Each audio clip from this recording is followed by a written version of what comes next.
la tazulu qadama 'abdin yawm al-qiyamah, haitonyanyuka miguu miwili ya mtu yoyote siku ya kiyama, hatta yus'ala an umrihi fima afnahu, mpaka ataulizwa kuhusu umri wake ameumaliza vipi, wa an ilmihi fima fa'al, ataulizwa kunako mambo ambayo aliyafahamu ameyasimamia vipi, wa amalihi min aina iktasabahu wa fima anfaqa, ataulizwa mtu kuhusu chumo lake alipata vipi na alitumia vipi, wa an jismihi fima abla, ataulizwa mtu kuhusu kiwiliwili chake amekichakaza vipi, wa fi baadhi riwaya wa an shababihi fima abla, ujana wako umeuchakaza vipi.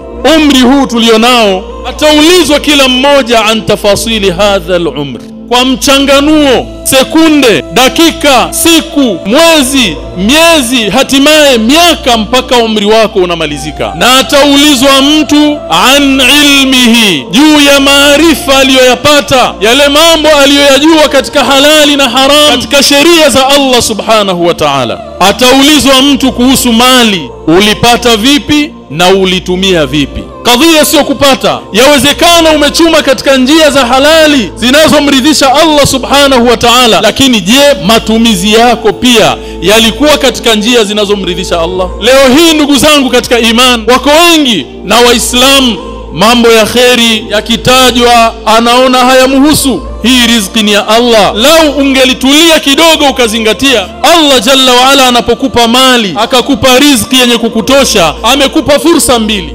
Fursa ya kwanza ni kuishi vizuri, ukawa na maisha mazuri, ukapata kile unachotaka, ukala vizuri, ukavaa vizuri, ukafanya mambo yako yakaenda vizuri. Lakini fursa ya pili ni kukitanguliza hiki ulichopata, ili na uko akhira unakokwenda ukaishi vizuri. Ataulizwa mtu kuhusu mwili wake, mwili huu, nguvu hizi, ujana huu umeutumia katika yale yanayomridhisha Allah, au umeutumia katika kuonea watu, kudhalilisha watu, kuwaonea waja wa Allah? Wewe ni mtumwa wa Allah jalla wa ala. Kwa siku utakutana na Mola wako, utasimamishwa mbele ya Allah, utaulizwa na lazima ujibu. Al-yawma nakhtimu ala afwahihim wa tukallimuna aydihim wa tashhadu arjuluhum bima kanu yaksibun. Midomo itafungwa, mikono itazungumza na miguu itazungumza. Viungo hivi, neema hizi tumepewa iwe ni msaada kutuweka karibu na Allah subhanahu wa ta'ala na sio vinginevyo.